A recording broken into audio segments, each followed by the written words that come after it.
So I honestly don't know how to start off this video because I am lost for words. I walked away from Apple's event thinking, what are these guys talking about? They just showed us a bunch of graphs that were so ambiguous, they had no data on it, and they didn't talk about what PCs these M1 chips were beating out. They just said it was significantly faster. But I think they did it on purpose because they knew that once us reviewers would get this in our hands, we could see for ourselves.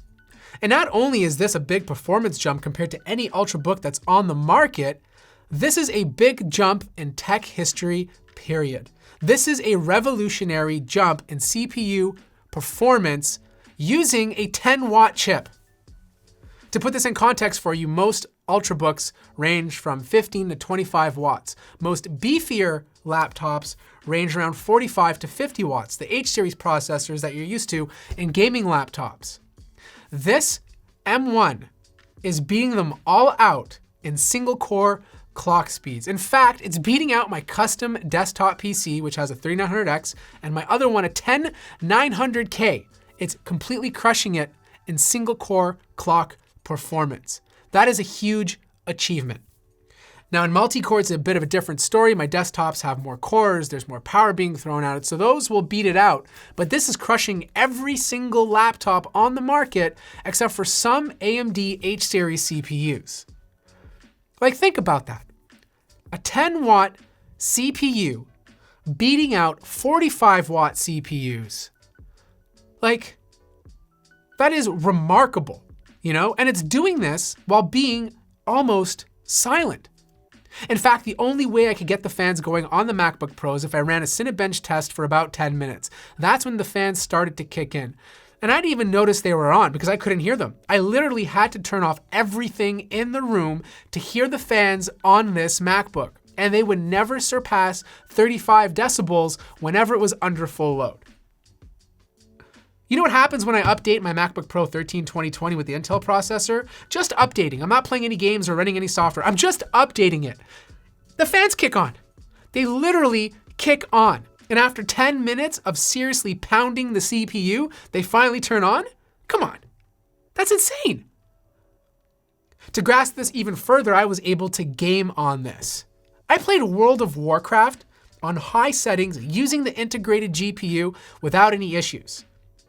With my MacBook Pro 13 2020, I'd have to lower the settings down to medium or low to get even close to the same results.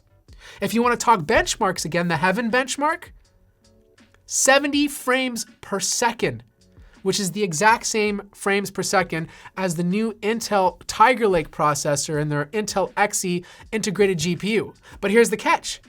This is doing it through Rosetta, an emulation layer that has to translate so that this MacBook M1 chip can understand.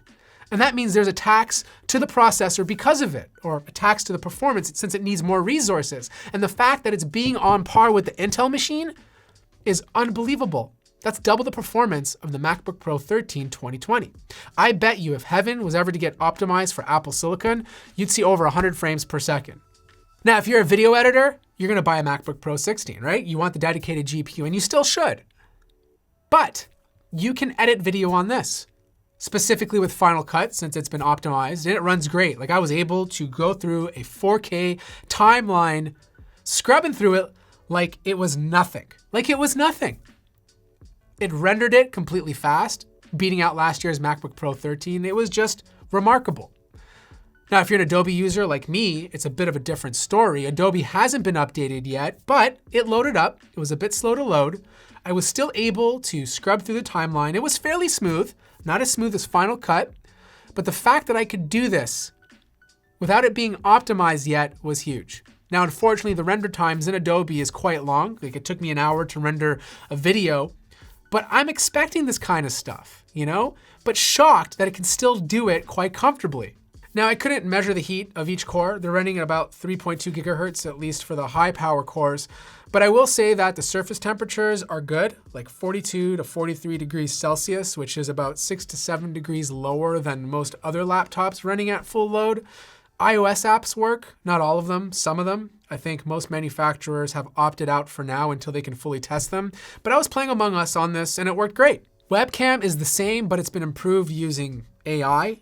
The difference is being you get better white balance and color shifting compared to the older webcam, but it's still not a great webcam. Battery life has been great, and it's only going to get better as more apps become optimized for Apple Silicon. Just because when Rosetta has to kick into work, you drain a bit more battery faster because more resources are being used. I'm getting like 8 hours of use. Actual work, not just watching video, actual work compared to the 405 that I got with the previous MacBook Pro.